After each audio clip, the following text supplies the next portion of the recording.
നമ്മളെ വീട്ടിലാണെങ്കിൽ രോഗികളുള്ളതാണ്.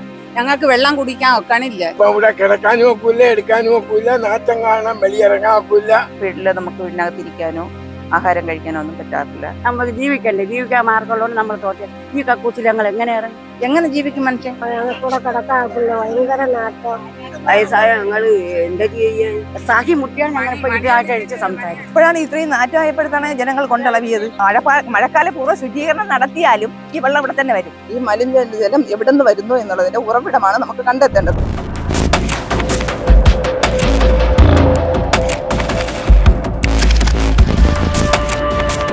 ഒരു നാടിന്റെ ദുരവസ്ഥയാണ്. കഴക്കൂട്ടത്ത് വെട്രോഡിന് സമീപമുള്ള കരിയിൽ തോടിന് സമീപത്ത് താമസിക്കുന്ന ജനങ്ങളുടെ ദുരിതാവസ്ഥ ഒന്ന് കാണണം. നഗരസഭാ അധികൃതർ കഴിഞ്ഞ കുറച്ചു കാലമായി ഈ വിഷയത്തിൽ ഇടപെടാത്തതിന്റെ ബുദ്ധിമുട്ട് എത്രത്തോളം തീവ്രമാണെന്ന് നാട്ടുകാരുടെ വാക്കുകൾ കാണും. ഞാനിപ്പോൾ നിൽക്കുന്നത് ഈ കരിയത്തോടിന് സമീപത്താണ്. ദുർഗന്ധം കാരണം മനുഷ്യനായിട്ടുള്ളവർക്ക് ജീവിക്കാൻ കഴിയില്ല ഒരവസ്ഥ നോക്കി. ഇത് കക്കൂസ് മാലിന്യമാണെന്നുള്ള ആക്ഷേപം ശക്തമാകുന്നുണ്ട്. മഴ ശക്തമായതിന് പിന്നാലെ കഴിഞ്ഞ 3 ദിവസമായി ഈ തോട്, അതായത് കണ്ണീര് പോലെ വെള്ളം ഒഴുകിക്കൊണ്ടിരുന്ന തോടിന്റെ വെള്ളത്തിന്റെ നിറമാണ് നിങ്ങൾ ഇന്ന് കാണുന്നത്. കറ രൂപത്തിൽ ദുർഗന്ധമൊമിക്കുന്ന വെള്ളം. ആ വെള്ളത്തിന്റെ സ്മെല്ല് കാരണം അല്ലെങ്കിൽ ദുർഗന്ധം കാരണം സമീപത്ത് താമസിക്കുന്ന അല്ലെങ്കിൽ ഈ തോടിന്റെ സമീപത്ത് നിരവധി പേർ താമസിക്കുന്നു. ഇവർക്ക് ഭക്ഷണം പോലും കഴിക്കാൻ പറ്റാത്തൊരു ദുരവസ്ഥയിലാണ്. അധികാരികളായിട്ടുള്ളവർ ഇത് കാണുന്നത്. ഈ പ്രശ്നങ്ങളൊക്കെ നിങ്ങൾ അഡ്രസ് ചെയ്യാൻ ഒരു കൗൺസിലർ എന്നുള്ള നിലയ്ക്ക് പോലും ഒരു വ്യക്തി അവരുടെ സമീപത്തേക്ക് വരുന്നില്ല എന്ന പരാതി അതിശക്തമായി വരികയാണ്. ഇത്തരം പ്രശ്നങ്ങൾ മഴക്കാലം ഉണ്ടാകുമ്പോൾ ഉണ്ടാകാൻ സാഹചര്യം ഉണ്ടായെന്ന് തിരിച്ചറിഞ്ഞിട്ടും എന്തുകൊണ്ട് ഇതിൽ ഇടപെട്ടില്ല? അതിൽ ജനങ്ങൾക്ക് പറയാനുള്ള ആശങ്കകളെ കുറിച്ച് നിങ്ങൾ കേട്ടിരിക്കണം. കാര്യം അത് കേൾക്കാൻ ബാധ്യതപ്പെട്ടവരാണ്. മഴ തുടങ്ങി വെള്ളം പൊങ്ങുമ്പോഴത്തേക്ക് നല്ല വെള്ളം ആകുമ്പോഴത്തേക്ക് ഇത് സ്മെല്ല് വരുന്നുണ്ട്. വെള്ളം ഇങ്ങനെ കലങ്ങി കറുത്ത നിറത്തിൽ വന്നിട്ട് നല്ല സ്മെല്ലാണ്. നമുക്ക് വീടിനകത്തിരിക്കാനോ ആഹാരം കഴിക്കാനോ ഒന്നും പറ്റാറില്ല. പരാതി പറയാനായിട്ട് കഴിഞ്ഞ വർഷവും അതിന് മുമ്പുള്ള വർഷമൊക്കെ പറഞ്ഞിട്ടുണ്ട്. ഇതിന്റെ ഉറവിടം തിരക്കി കുറച്ച് ആൾക്കാർ പോയിരുന്നു. ഒന്നും കണ്ടെത്താൻ പറ്റിയിട്ടില്ല. അപ്പം ഫ്ലാറ്റിൽ നിന്ന് വരുന്നതാണോ എന്നൊരു സംശയം എല്ലാവർക്കും ഉണ്ട്. ആണെന്നാണ് വിശ്വാസം. വ്യാപകമായിട്ട് എത്ര ദിവസം ഇങ്ങനെ തുടങ്ങിക്കഴിഞ്ഞാൽ എത്ര ദിവസം ഇങ്ങനെ നീണ്ടു നിൽക്കാറുണ്ട്? അത് പറയാൻ പറ്റില്ല. വെള്ളം തീരുന്നവരെ കാണും. വെള്ളം അതായത് താഴുന്നവരെ കാണും. ഇതിപ്പോ തുടങ്ങിയിട്ട് എത്ര ദിവസമായി? ഇതിപ്പോ 5 ദിവസമായി. ഇതിപ്പോ കൂടി വരുന്ന രൂക്ഷമായി വരുന്നുണ്ടോ അതോ കുറഞ്ഞാണോ? രൂക്ഷമായിട്ടാണ്. നഗരസഭ അതിർത്തിയിൽ നിന്നും കരിയിൽ തോട് ഒഴുകി നേരെ അണ്ടൂർക്കോണം പഞ്ചായത്തിലേക്കും പിന്നീട് അത് കഠിനംകുളം പഞ്ചായത്തിലേക്കും കിടക്കുന്നുണ്ട്. ഇതിന്റെ 2 വശത്തായി താമസിക്കുന്നത് 100 കണക്കിന് കുടുംബങ്ങളാണ്. ആ കുടുംബങ്ങളാണ് കഴിഞ്ഞ 4-5 ദിവസമായി ദുരിതത്തിലേക്ക് മുങ്ങിയിരിക്കുന്നത്. ജീവിതം ദുസ്സഹമായിരിക്കുന്നത്. ഇവിടെ കാണുന്ന ഒരു കൂട്ടം ജനങ്ങളുണ്ട്. ഇവർ ഇതിന്റെ കരയ്ക്ക് താമസിക്കുന്നവരാണ്. ഇവരുടെ അവസ്ഥയാണ് ഇപ്പോൾ വളരെ ദയനീയമായി മാറിയിരിക്കുന്നത്. ഇതിനാണ് ബന്ധപ്പെട്ടവർ മറുപടി പറയേണ്ടത്. ഒരാഴ്ച കൊണ്ട് ഞങ്ങൾക്ക് അവിടെ കിടക്കാൻ പറ്റണില്ല. കൊച്ചും കുട്ടിയും രോഗികളും ഉള്ള നമ്മളെ വീട്ടിലാണെങ്കിൽ രോഗികളുള്ളതാണ്. ഞങ്ങൾക്ക് വെള്ളം കുടിക്കാൻ ഒക്കണില്ല. ഞങ്ങൾ മാസ്കും വെച്ച് വെളിയിലിറങ്ങുമ്പോൾ എപ്പോഴും വീട്ടിൽ നിന്ന് വെളിയിലിറങ്ങാൻ വയ്യാത്ത ഇങ്ങനത്തെ ഒരു നാറ്റം ഇതുവരെ ഞങ്ങൾക്ക് ഈ തോട്ടിൽ നിന്നുണ്ടായിട്ടില്ല. ആദ്യമായിട്ടാണ്. വരുമായിരുന്നു, ഇതിന് മുമ്പൊക്കെ വരും, പക്ഷെ ഇത്ര സ്മെല്ലില്ല. പക്ഷെ ഈ വർഷം എപ്പോഴും തോട്ടിൽ വെള്ളം വരുമ്പോ ഇതുപോലെ വരും. പക്ഷെ ഇപ്പോഴാണ് ഞങ്ങൾ സഹിക്കാൻ വയ്യാത്ത ഒരു അനുഭവം നമ്മൾ കണ്ടത്. ഇത് തന്നെയാണ് പരിപാടി. തോട്ടിലെ വെള്ളം മാലിന്യം ഇത് തന്നെയാണ് വിഷയം മൊത്തം. ഇതെന്തെങ്കിലും അധികാരികൾ എത്തണം, അത് കണ്ട് അതിനുള്ള മറുപടി ചെയ്യണം. വണ്ടിയിൽ കൊണ്ടുവന്ന് ഇത് ഈ കക്കൂസ് കൊണ്ടുവന്ന് ഇല്ല വളവി കൊണ്ടുവന്ന് രാത്രി വാസ് വെള്ളത്തിൽ ഇട്ടിട്ട് അവർ കുറെ പേര് കൂടി അപ്പുറത്തിരിക്കും. വാസ് വെള്ളത്തിൽ കിടക്കും. നേരം വെളുക്കുമ്പം തിരിച്ചുവിട മാലിന്യം കൊണ്ട് നിറയും കക്കൂസിന്റെ ഇത്. സ്ഥിരമായിട്ട് ഇത് ആണ്ടുതോറും ചെയ്തുകൊണ്ടിരിക്കുകയാണ് ഈ മഴ പിടിക്കുമ്പം. അത് ഈ വണ്ടിക്കാരാണ് കൂടുതൽ ഇത് ചെയ്യണത്.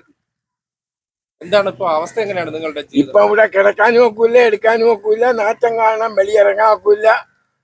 ഇത് ഒന്നിനും കൊണ്ട് ഒക്കാത്ത ഒരു പരുവത്തിലൂടെ കിടക്കുകയാണ്. എങ്ങോട്ട് പോകും? നാറ്റവും കാണാൻ ഒരു നിവൃത്തിയും ഇല്ല. ഇതിങ്ങനെ കൊണ്ടുവന്ന് ഒഴിച്ചുകൊണ്ടിരിക്കുകയാണ്. അതിന് പറയുന്നത് ഇത് ഈ ഏരിയയിലുള്ള വീട്ടുകളിലുള്ള കക്കൂസും തുറന്നു വിടുകയാണ്. വീട്ടുകളിലും ഈ കക്കൂസുകളുണ്ട്. അവരും ഈ മഴ പിടിക്കുമ്പോൾ ഇതിങ്ങനെ തുറന്നു വിട്ടുകൊണ്ടിരിക്കുകയാണ്. ഈ കക്കൂസുകളെല്ലാം അടച്ചില്ലെങ്കിൽ ഇത് വളരെ ദോഷം ചെയ്യും, രോഗികളായിട്ട് മാറുമല്ല. തൊഴിലുറപ്പും കൂടെ കൊണ്ടുവച്ചിരിക്കുകയാണ്. തൊഴിലുറപ്പും കൂടെ കൊണ്ടുവച്ച് ഞങ്ങൾ പാവങ്ങളായ ഞങ്ങൾ നമുക്ക് ജീവിക്കണ്ടേ, ജീവിക്കാൻ മാർഗമുള്ളതുകൊണ്ട് നമ്മൾ തോട്ടെ ഈ കക്കൂസിൽ ഞങ്ങൾ എങ്ങനെ ഇറങ്ങി?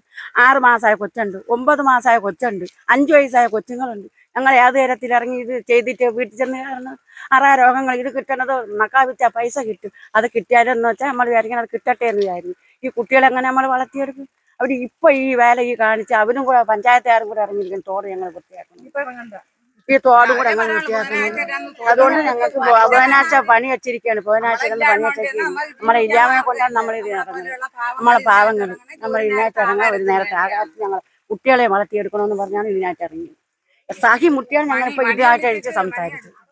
അല്ലെങ്കിൽ ഞങ്ങൾ ഇതിനായിട്ട് ഇപ്പൊ സംസാരിക്കൂലെന്ന് എല്ലാവരും പോയിട്ട് എന്ന് പറഞ്ഞിരുന്നത്. എല്ലാ വർഷവും ഉണ്ടെങ്കിൽ ഇപ്പോഴാണ് ഈ കൂടിയിരിക്കുന്നത്. ഇപ്പോഴാണ് കൂടുതലായിട്ട് ഇന്ന് 4 ദിവസം കൊണ്ടാണ് കൂടുതലും വെളി ഇറങ്ങാൻ വയ്യാത്ത നാറ്റം. നമ്മളിട്ട് അങ്ങോട്ട് താമസിക്കുന്ന നമുക്ക് വരാൻ ഈ നാറ്റം എടുക്കുകയാണ്. എന്ന് വെച്ചാൽ നമുക്ക് ഷുഗറും കൊളസ്ട്രോളും അതും ഇതൊക്കെ ഉള്ളത് നമ്മളാണ്. ഇപ്പോഴാണെങ്കിൽ ഇതാ ഇപ്പം ഇത് നിപ്പ തുടങ്ങി, പിന്നെ ഇത് കൊറോണ തുടങ്ങി എന്നൊക്കെ പറയണം. അതിന്റെ ഇടയ്ക്ക് ഇതും കൂടെ വരുമ്പോഴത്തേക്കും മനുഷ്യൻ എങ്ങനെ ജീവിക്കും മനുഷ്യൻ? പിള്ളേരൊക്കെ ഉള്ളതാണ്, ഞങ്ങൾക്കൂടെ കിടക്കാക്കില്ല, ഭയങ്കര നാട്ടം.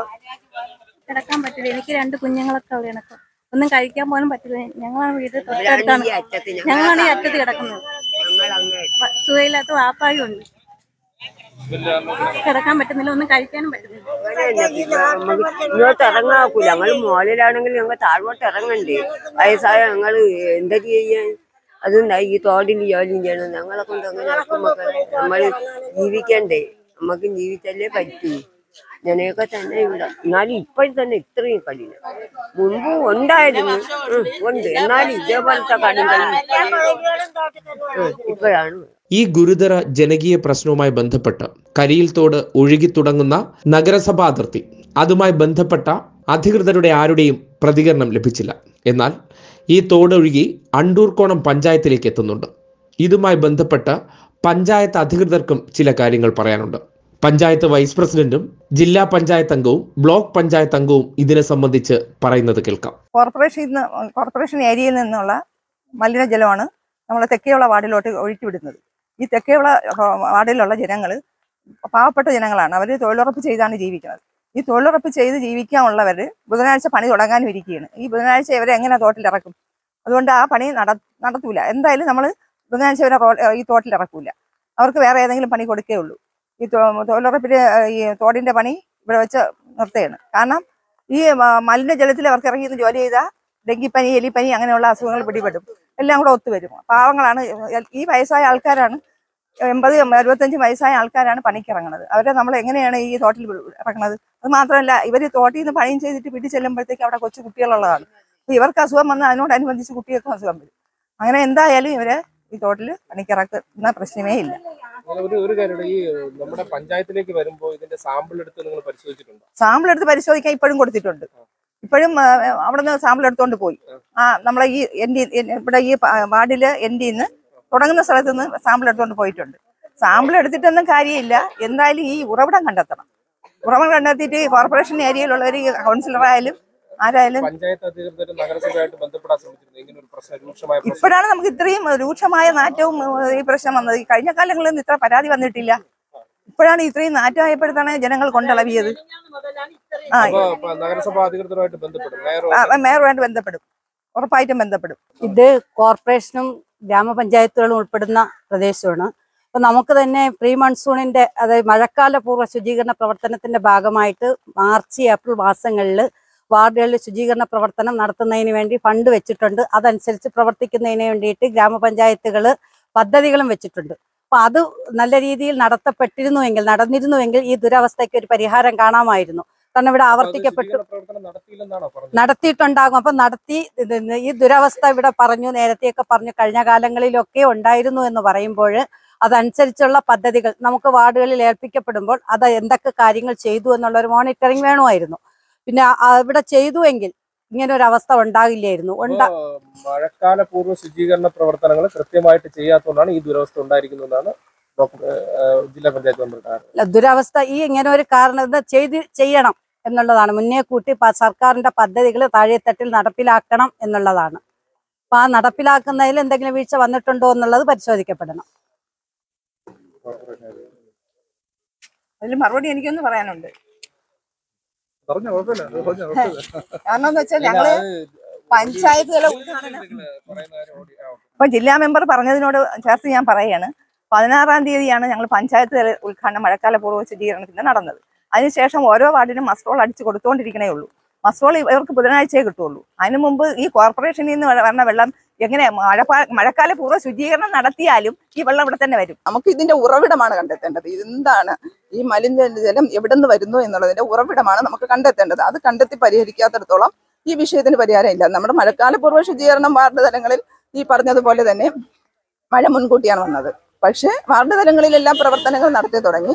അതിന്റെ ഭാഗമായിട്ട് തെക്കേവിളയിലും പ്രവർത്തിച്ചു. തെക്കേവിളയിലും ആരോഗ്യ പ്രവർത്തകരും വാർഡ് മെമ്പർ അടക്കം അതിന്റെ പ്രവർത്തനം നടത്തിയിട്ടുണ്ടായിരുന്നു. പിന്നെ തൊഴിലുറപ്പാണ് ഈ പറഞ്ഞതുപോലെ ബുധനാഴ്ച തുടങ്ങേണ്ടത്. പക്ഷേ മഴക്കാലപൂർവ്വ ശുചീകരണവുമായി ബന്ധപ്പെട്ട് അതിന്റെ ആരോഗ്യ പ്രവർത്തകരും വാർഡ് മെമ്പറും CDSും കുടുംബശ്രീ അംഗങ്ങളും ഒക്കെ ചേർന്നുള്ള പ്രവർത്തനം ഈ വാർഡിൽ നടത്തി കഴിഞ്ഞു. അപ്പൊ അതുകൊണ്ടല്ല ഇത് ഈ മലിനജലം കോർപ്പറേഷനിൽ നിന്നും എവിടെ നിന്ന് ഏത് രൂപത്തിലാണ് വരുന്നത് എന്ന് കണ്ടെത്തുക. ഇതിന്റെ ഉറവിടം ഇതെന്താണ് എന്ന് കണ്ടെത്താത്തിടത്തോളം ഈ പ്രശ്നത്തിന് ഒരു പരിഹാരമില്ല. പക്ഷെ ഇവിടെ ഈ മഴ സമയത്ത് നമുക്കറിയാം രോഗങ്ങൾ ഏറ്റവും കൂടുതൽ വരുന്ന പനി തുടങ്ങി മറ്റു രോഗങ്ങളെല്ലാം വരുന്ന ഒരു സമയമാണ്.